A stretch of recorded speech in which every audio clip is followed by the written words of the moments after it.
Hello everybody, Mark aka the Nerdy Punk back again today for a new video.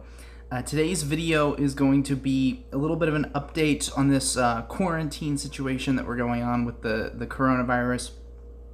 I'm going to kind of give you guys a quick update on what I've been watching throughout the past couple weeks, having been stuck in the house for the past couple weeks, as pretty much everybody else is, at least in the United States and in a lot of countries around the world as well.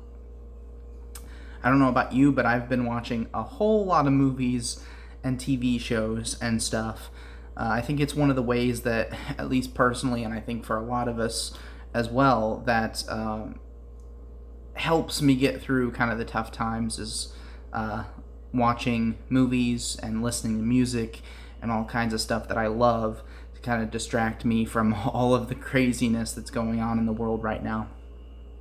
So I'm going to go ahead and talk about a few things that I've been watching, both through streaming services, and I also have a huge pile of Blu-rays that I've also watched in the past couple weeks.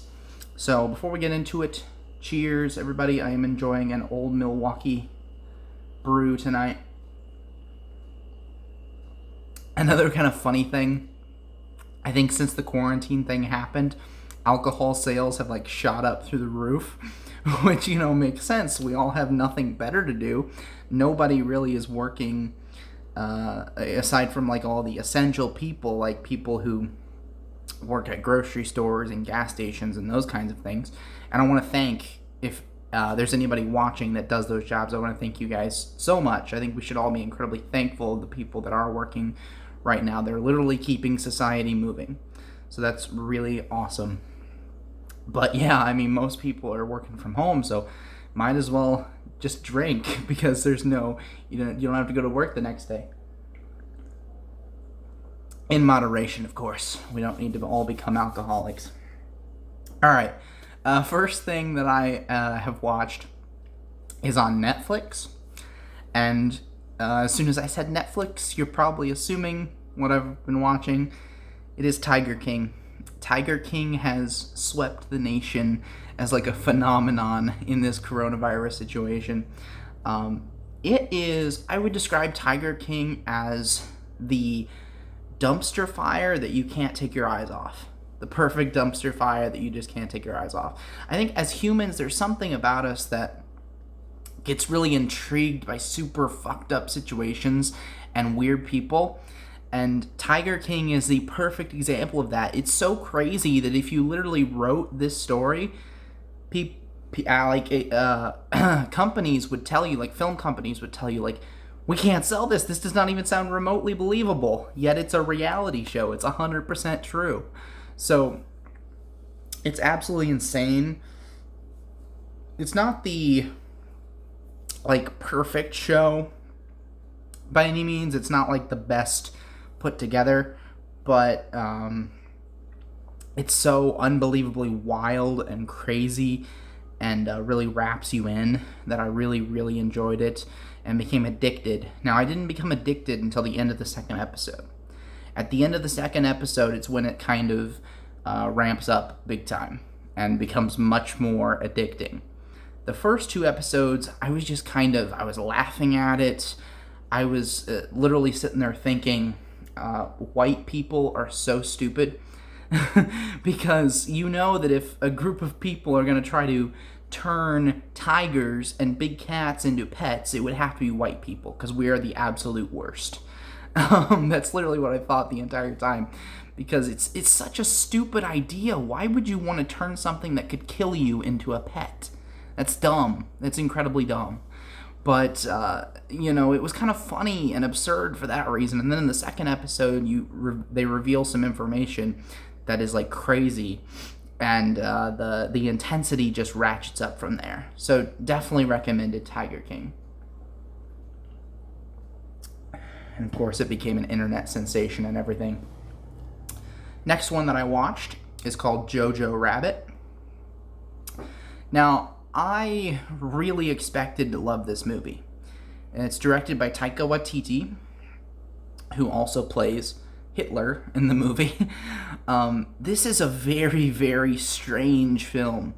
It's about this boy who was a member of the Hitler Youth who had an imaginary friend that just so happened to be Adolf Hitler. Now, it's a comedy. Very difficult to pull off a comedy about Nazis.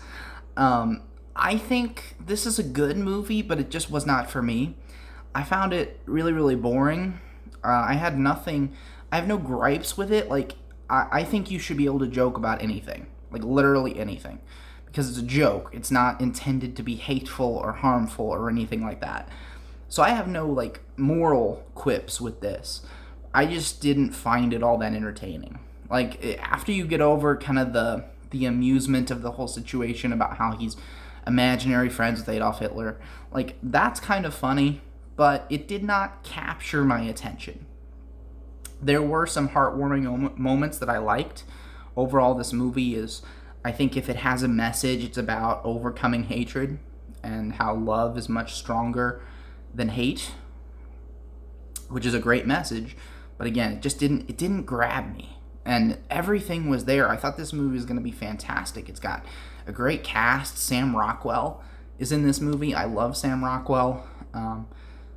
I've enjoyed Taika Waititi's work in the past, but I don't know. It didn't grab me, but it was an alright watch.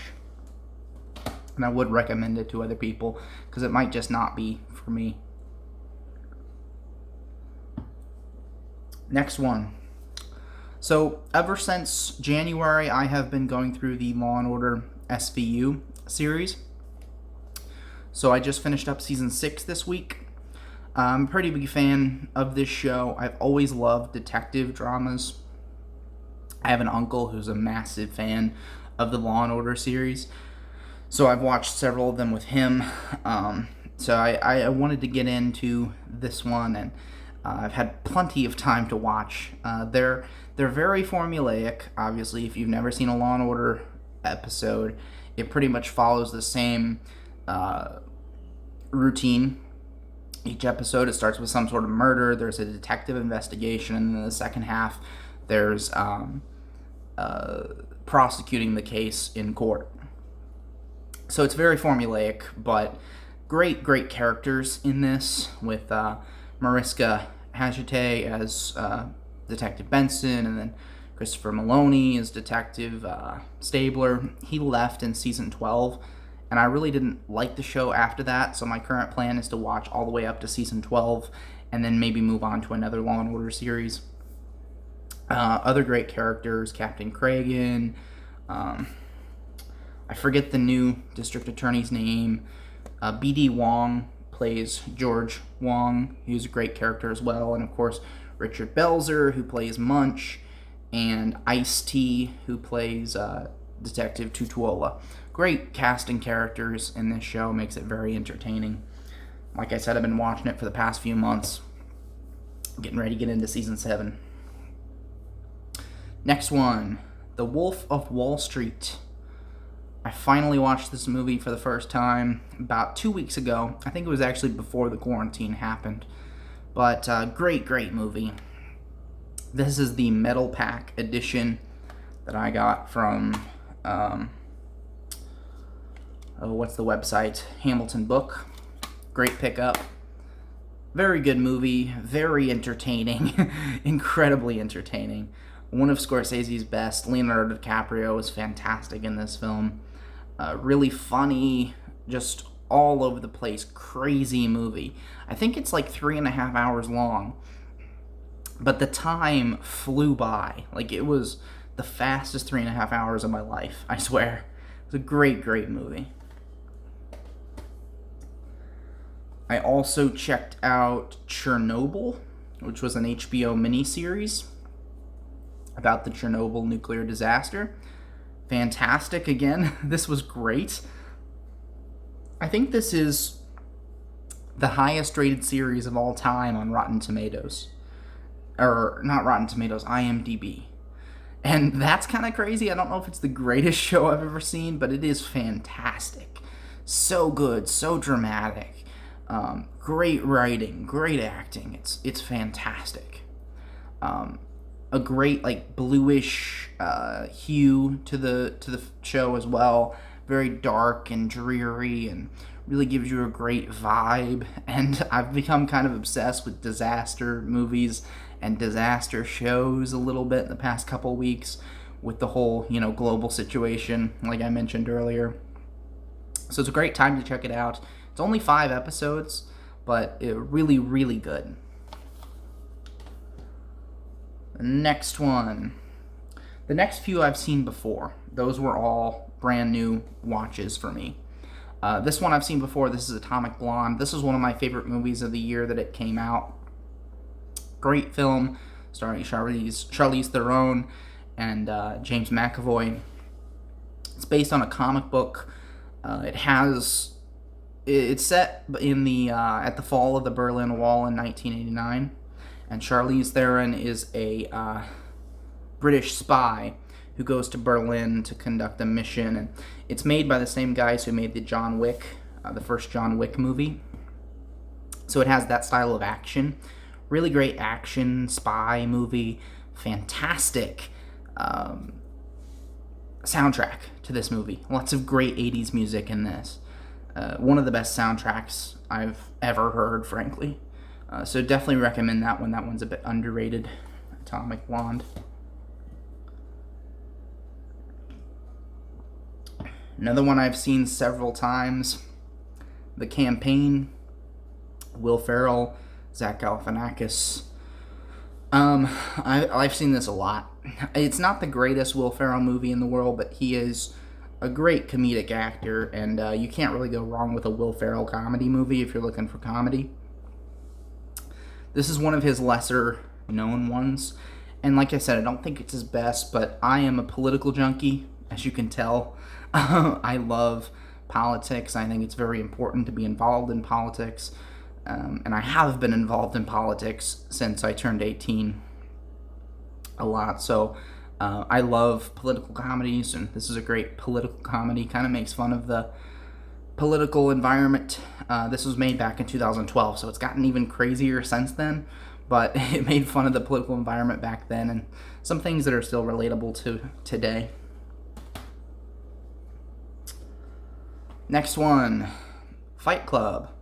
I had not seen Fight Club at all before this watch here. I watched this last week, and it was absolutely fantastic. I'm a huge fan of David Fincher. I've seen almost all of his movies. I think there's 2 that I haven't seen, and then he's coming out with a new one this year that I obviously haven't seen yet because it hasn't came out. But this was fantastic. I honestly didn't think I was going to like it. Based on the plot, I'm not a huge fan of like excessive violence or anything, but this is a movie that has a lot of brains behind it and a lot of psychology behind it. Makes kind of a statement, as do most of David Fincher's movies. So I really liked the ideas behind this movie and the philosophy behind it. The middle part of the movie is when it really started to ramp up and take a turn for me into something that I really, really was digging and interested in. So it definitely wrapped me in, and I absolutely loved Fight Club. I don't know, it's not my favorite Fincher movie. That would probably be Girl with a Dragon Tattoo, but it's definitely up there. Like, it'd probably be top 5 of David Fincher's movies for me. Absolutely enjoyed it. This one I've seen several times in the past, but I love it every single time. This is called The Nice Guys with Russell Crowe and Ryan Gosling. I blanked on his name for a second. Fantastic movie, fantastic comedy. This is one of the best comedies in the past few years for me. Great buddy cop vibe. I absolutely love this one. I've seen it, like I said, several times, and it's always good. Russell Crowe's character is kind of like this big enforcer type guy who goes around beating people up, and then Ryan Gosling is like the world's worst detective, kind of like this bumbling detective character, and their dynamic is perfect together. The writing is fantastic. The jokes, 99% of them land perfectly. It's set in 1970s Hollywood, so a fantastic setting as well. Really makes you feel immersed into the setting. So I absolutely love this one as well. The Nice Guys.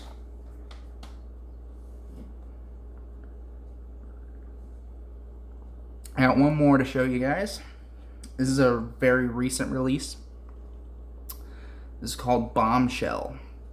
This is the movie about Megyn Kelly and Gretchen Carlson of Fox News and Roger Ailes. So if you live in America, you know what Fox News is. It's kind of the conservative media in the United States. And it was run by this guy named Roger Ailes. And a few years ago, it came out that Roger Ailes had been sexually harassing people. And this kind of is the movie behind that, the investigation and the allegations in the first place, kind of the story about what these women went through. And it's a really good, really kind of powerful story, but it's also very, very funny. It's a really funny comedy film as well. So it's kind of like a comedy drama, kind of rides the line with how popular and polarizing Fox News is in the United States. This could be a potentially polarizing movie. I don't think even the most ardent Republican conservative couldn't really argue that Roger Ailes wasn't guilty because of the mountain of evidence behind him, but this still could be seen as kind of a controversial film. But it's got really, really great performances in it from Charlize Theron, Nicole Kidman, I believe, yeah, and Margot Robbie, who's one of my favorite actresses working today. It also got, as you can see on there, 3 Academy Award nominations. So, yeah, really, really well done. I really enjoyed it. Like I said, could be kind of polarizing depending on your beliefs, but I thought it was very entertaining regardless of political beliefs. All right. So that's the stack of pretty much everything I've been watching since the quarantine thing happened. I've also been in the middle of catching up and rewatching Better Call Saul on Netflix. I didn't really mention that one, but I've seen it before. I'm just kind of doing a rewatch of that. But these are the main things that I've been checking out recently. So go ahead and leave me a comment down below on what you guys have been watching to help get you guys through this quarantine situation. Hopefully this whole thing will be over as soon as possible. I know it seems like it's dragging on forever for us. It seemed like March was the longest month of my life. It's been crazy. And I'm not somebody who likes to get out and do a whole lot, but the fact that I can't go to the movie theater, I can't go, shop for Blu-rays, I can't go to record stores, I can't go out to eat with anybody, it's crazy. Like, it's crazy, and I'm starting to get stir crazy and getting a little bit of cabin fever.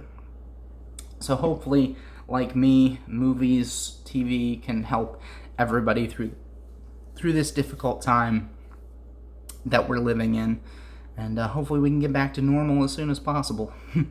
I hope you guys have an amazing night, and I hope you guys can get through this as easily as possible.